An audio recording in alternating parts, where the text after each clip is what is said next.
round out. So map point here for 100 Thieves and Sentinels. I mean, they're gonna bring together some sort of buy, but it's not a full. It's just the best they could do is one one bulldog. Excuse me. I mean, at this point, what can you do? You've been starved of opportunity for 3 rounds now. Well, you're going to hope to get an early pick and then maybe fetch one of their weapons. And for Sick, that's very much a possibility. Nitro is the first casualty, and it comes at a time where 100 Thieves really don't need the round as much as Sentinels does. So Sick, another one. Ethan, though, punished for it.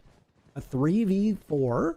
Sentinels have opportunities here, and they have plenty of time to work with. Still a minute to go, but Steel shuts down Dapper, putting us back onto a 3v3. Oh, this is difficult. Steel just not missing much, and there it is. 3 for him, cutting off the flank, and 100 Thieves will push us to bind. Wow, what an absolute demolishing for 100 Thieves on that one. Commandeering Icebox from the very beginning and never really lessening their tempo. They were better with utility usage. They were far more confident. And you could see that. When Sentinels finally had an opportunity to go on to attack, a lot of times they just looked like they were continuously waiting for 100 Thieves to make a mistake. Whereas on attack, 100 Thieves were finding those weaknesses from Sentinels and exploiting them. Yeah, and Sentinels tried their best to try and make recoveries on those economy rounds, but ultimately the positioning, the spacing for 100 Thieves was just flat out superior, especially by A and on those B rotates. Honestly, also B site, just barely any control for Sentinels, whether on attack or on defense. Anyway, that's it for map number 2. We do have a third. It will be bind, but before that, short break.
Just like that, ladies and gentlemen, we have a tied game. Icebox went the way of 100 Thieves. We're going to break it down right here on the desk. I'm Billy, and I'm here with Bach and Van Silly as usual. But Bach, I want to come to you for a second because Intero brought up something that was really special, right?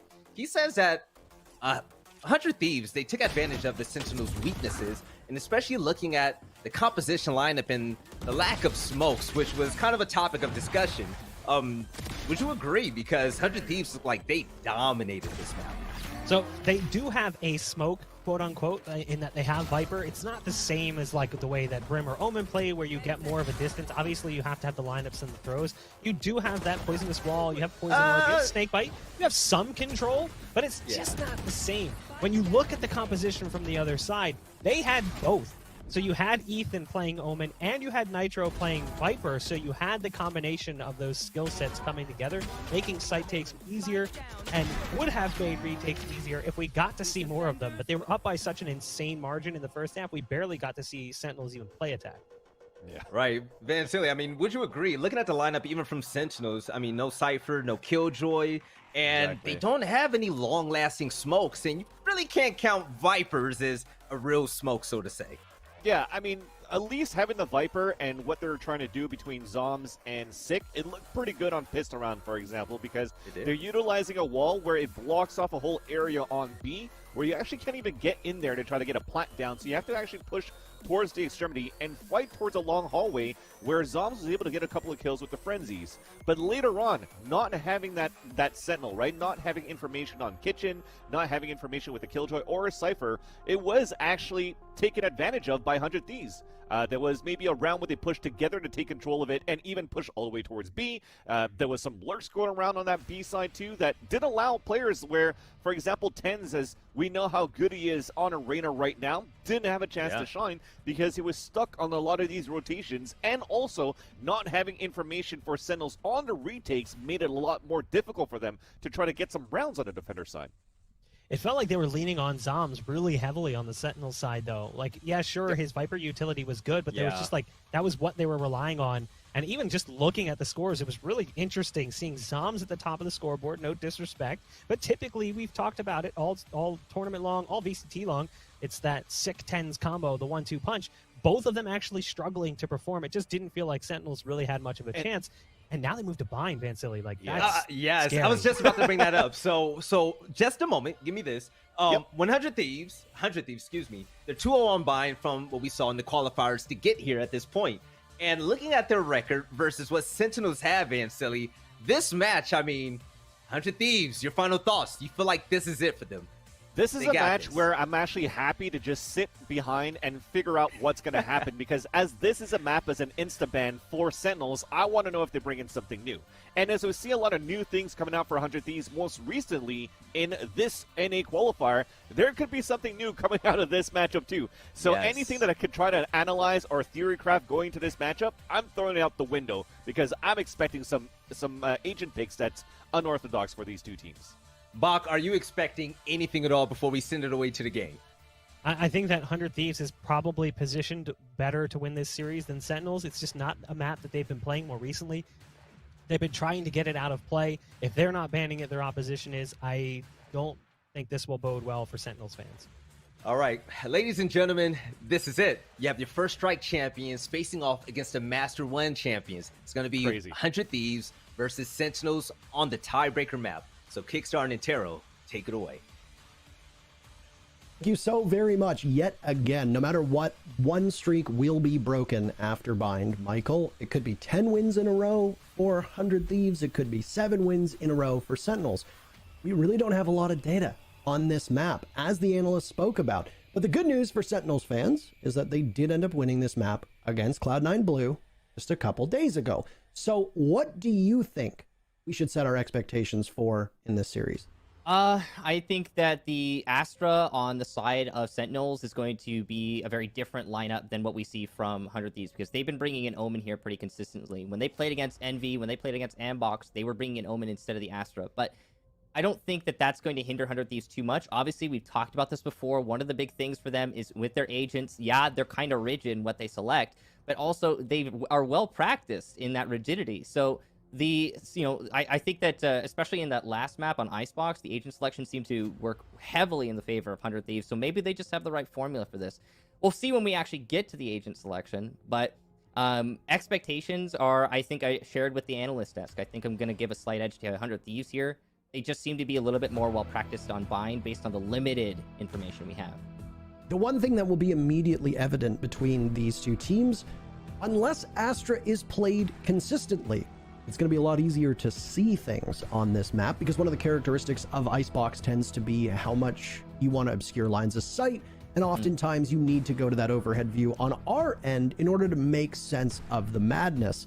As for bind, well, there's possibility that we could still see that, as Sentinels are going to put Zombs on that Astra, Dapper on Viper, and it looks like a Viper might be picked as well for 100 Thieves, though we will wait for both Ethan and Hiko to lock in the last two agents.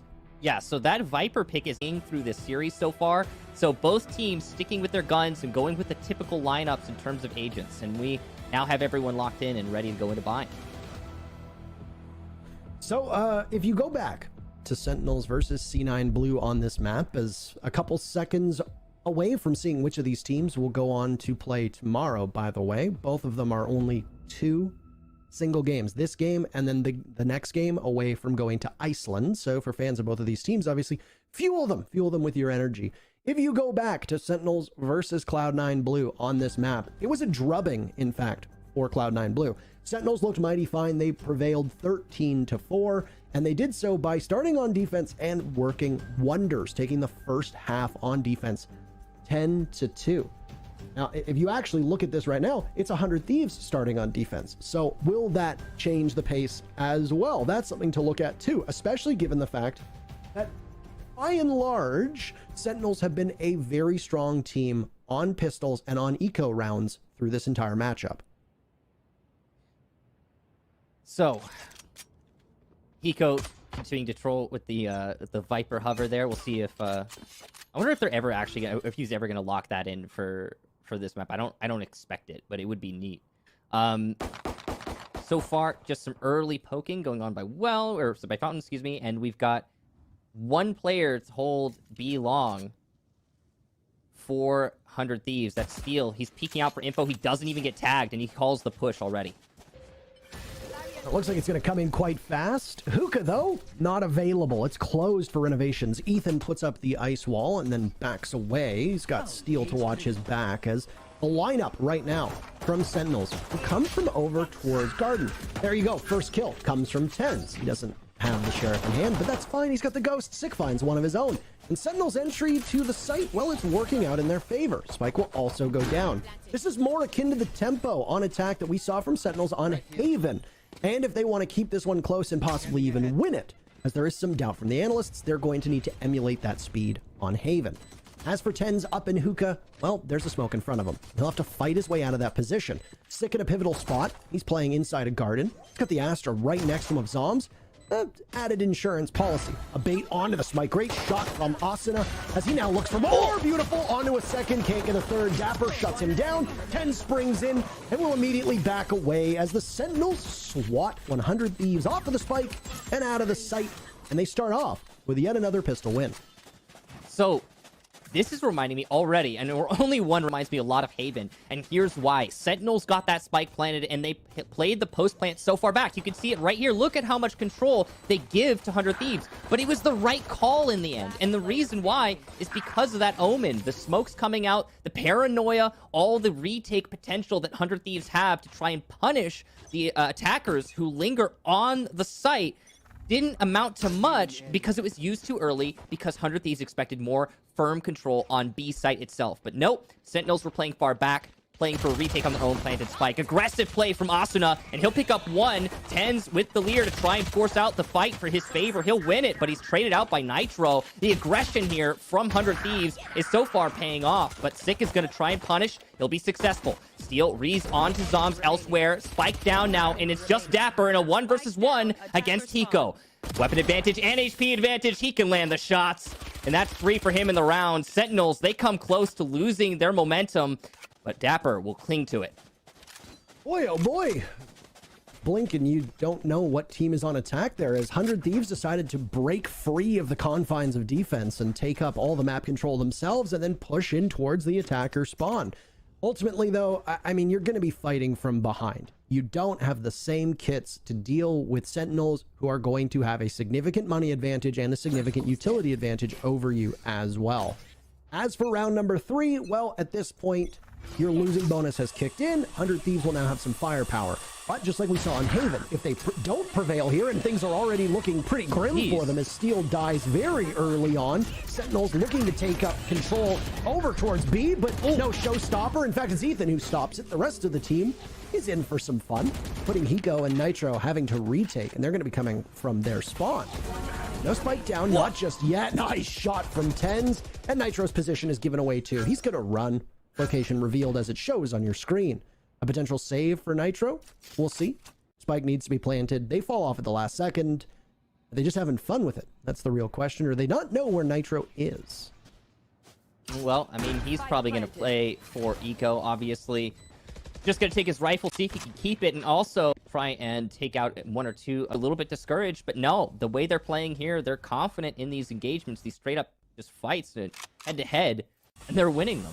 I mean, look at this. Sick just walks over towards B, possibly to distract, but 100 Thieves know that an A take is coming, and they're lined up for it perfectly. Nitro took a lot of damage by showers, but it's actually going to be Hiko who dies first. Tenz trying to take a second, and he is not going to manage it. The entry in through short working out really well, but it's a rotate through the teleporter, and now a play for B. Ethan peeking from U-Haul, and he'll get 2 with the Sheriff. Huge kills. And that's actually going to bring 100 Thieves straight into this round. Ethan and Astra are now in a 2 versus 3, but it's post-plant here. They do have rifles, though, so it's better than it looked earlier. There's an ult popped up by Dapper. They'll have to wade right in and see if they can deal damage close up to the Viper. Buying time. Dapper and Zoms both in that cloud covering over top of the spike. Timer will continue to tick away. Tenz's position not nearby. He's going to come up late on a flank and possibly catch somebody as he's playing down by Fountain. Asuna has a bit of hesitation right now. Spotted 1-2. Transfer from Zoms cleans up the site. 4 in a row from Sentinels. Interesting on the fake out. I mean, definitely, could have committed straight to A, but I mean, the teleporter's there. You may as well use it, especially when you know that you're dealing with so much 100 Thieves presence on a site. Force out with the Viper's Pit made that retake basically impossible for 100 Thieves, but they figured, hey, may as well go for it, see what we can get done here. Now, Sentinels, 4 in a row, as you said, that is not going to be great for 100 Thieves. They do finally have a good buy, though, and they're going to have an operator as well in the hands of Steel as he peeks out through mid. Oh, and he connects with it beautifully. Won't be able to get back to safety, though, as Shazam ends his reign. Ethan went on to Sick. Ethan now will back up inside a hookah, denying entry from anybody else, lest they shoot the wall in front of him. And Ethan will sit over top of it and wait, just watching very carefully. He gets tagged by the Owl, so Ethan is in rough shape, at least in terms of positioning, but he'll try to slow them as best as he can. Is he going to get sucked in? What exactly is happening with Ethan's position, and who from Sentinels is going to be the one that's going to pressure him? As Ethan does have a decided advantage when it comes to the angle, but whoever peaks first does tend to win these engagements more often than not. You can see the rotation as well from 100 Thieves. They've already positioned 2 players by elbow. They're going to be able to retake into B when that comes to that fight, and it seems like Sentinels are going to commit. They do so perfectly. The wall falls, and then Ethan goes down with it, giving Sentinels some more breathing room, but it's a 3v3, so you've got breathing room in hookah. You grab the spike, and you decide, we don't want B site no more. No, we want A. It's going to be Asuna assuming the position up in heaven, and nice shot, beautifully done. Through the wall, and out go those paint shells, too. Looking to do some more damage. Shows we're waiting. More of that obscuring poison in front of their... Gotta love the awareness from the man. As soon as just pushed out of showers, and will now send out a boombot to try and find if anybody's in there. Tenz is far enough back. Doesn't know if the boombot will have an escort. Answer that question. No, it's not. So Tenz will wait as... Sentinels have a very commanding lead at the moment, and the economy is well broken for 100 Thieves. They are in a rough spot and up quite well.